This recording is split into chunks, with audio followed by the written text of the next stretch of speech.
I've had depression on and off for most of my life. I've had anxiety, had therapy in and out of therapy for a variety of things related to depression and anxiety, sometimes just stress. And I've always felt like I was a pretty informed consumer, I had the support of my parents when I was struggling and my partner, but also really tried to foster that in my own household. This was not a secretive thing. And yet, and Charlie's sisters, this is in the book, they know I'm talking about this. They both have had their struggles, particularly when they were in high school and early college, that kind of prime time. And we were, as a family, we knew, they were very outward and vocal and, loud and slamming doors and, about their struggles and their therapy. And I just figured that Charlie, because he was a part of that unit and it was never secretive or even dismissed, that he was getting this information by proxy, and his mood, he was always calm. He was always easygoing. He was quiet, but not shy. So he's the kind of guy that chimes in when he has something to say. I have a wicked sense of humor.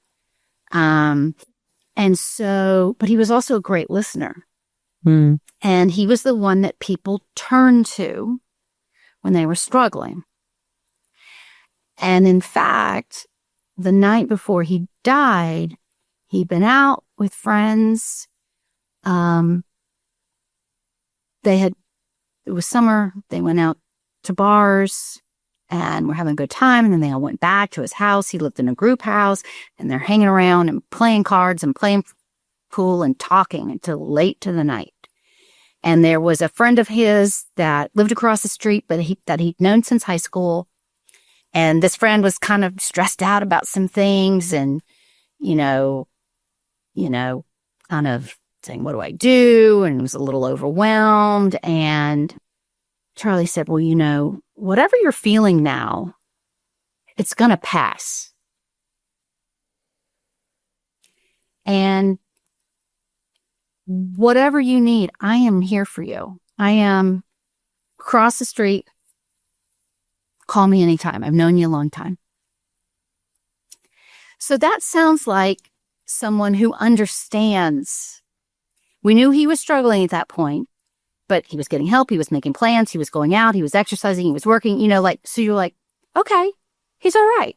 He was given the advice that we would give to him. Right. That you would give to him. Yeah. Right. And within hours, he killed himself. So what I've learned is just how powerful depression's lies can be. So understandably, one of the main symptoms of depression is that it slows things down, right? A lot of people sleep too much, or they don't have energy, or they're not motivated. But when you look externally, that's a calming thing. And maybe you can see the sadness, or you can see the mood, or detect it. He's not laughing as much. He's not as excited about that thing that they used to be excited about. But so depression has this image of just being calm, which I think unfortunately makes it easy to conflate with weakness. Well, if it's calm, you can handle it. And I learned, and this is what I would tell parents, nothing could be farther from the truth. Because depression is strong. It is relentless, and it is sneaky. So you have a person who sees the picture, who understands that their brain's playing tricks on them and telling them there's no point in going on and telling them that they should give up, but they can see it. They are like, nope, I can deal with this. I'm better than this. I've got a lot to live for. I have a vacation with my best friends next week. I'm going to be there. And then you can wake up or have a bad conversation or have a moment of sadness, and you just say, no. Because when you get down to it, if you think about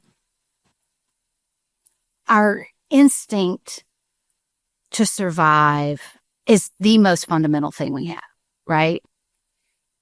If someone throws you into a swimming pool unexpectedly, you are going to pop up and do whatever you can to protect yourself. You know, it takes a lot to override that survival instinct. A lot. How strong does depression have to be to override your survival instinct? To tell your brain, nope, not only is there no point in living, but you need to be the one to take care of this. How powerful is that disease?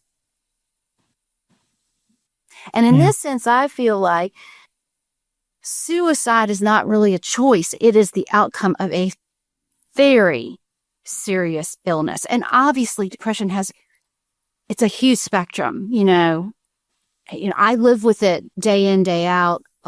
Most people can live with it and be very high functioning, if not have a full life. But sometimes it's too much. And that's what I want people to understand.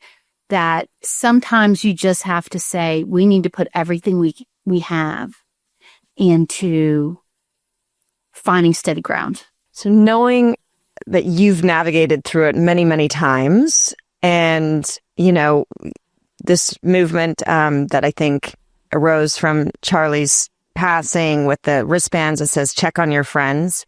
I still feel like we're unequipped. Like, even if we check on our friends, there's that moment where you think he was seemingly fine, to the fact so robust that he was helping a friend and texting his sisters about the trip that they were going to take. He was making plans for the future. Mm-hmm. He was up and healthy and having fun with his friends, giving advice. Like, I feel helpless. Even if you check on your friends, I feel helpless. Like, what can we do? I wish that I had a different answer to that question. But it is terrifying to think that sometimes there isn't anything you can do. Mm-hmm. Just like sometimes if your child is sick and you're getting them the best medical care, they're still not going to make it. That's how I view it. Yeah. I don't know, that's just one way to view it. And, and so all you can do is try and understand this, foster conversations. I really think that having hard conversations is a muscle that you have to exercise. And this starts when we're very young. It could be delivering bad news to your parents. I didn't get the grade on the test that I thought I would. Or, when as a child, you get called out for, doing something you knew you weren't supposed to. How the parent has that conversation that fosters honesty and accountability. Whatever your discipline style is, whatever it doesn't matter. It needs to be a safe place. You need to be able to admit you're wrong, you're struggling, you made a mistake, you're overwhelmed. I think a lot of teenagers and young adults, a lot of it is just they're so overwhelmed, but they don't know how to talk about it, so they don't. Mm-hmm. And they may not be thinking, well, I'm depressed and therefore I'm having all these terrible thoughts. They think something's wrong with me. So having the skills and the practice and the muscle to be vulnerable and say, I don't even know what's going on with me, but I am having such a hard time. And then for the adults involved or the friends involved to be able to just hear that information and to let them explain what's going on with them to the extent they can. They may not even be able to say much, but to be supportive in that as opposed to, well, you need to do this. You need to get more exercise. You need to eat better. You need to study harder. Just finish the football season. Oh, well, we're going on vacation next week. Like, hear them. Hear them. Don't tell them all the things they need to do instead. That's where you have to start.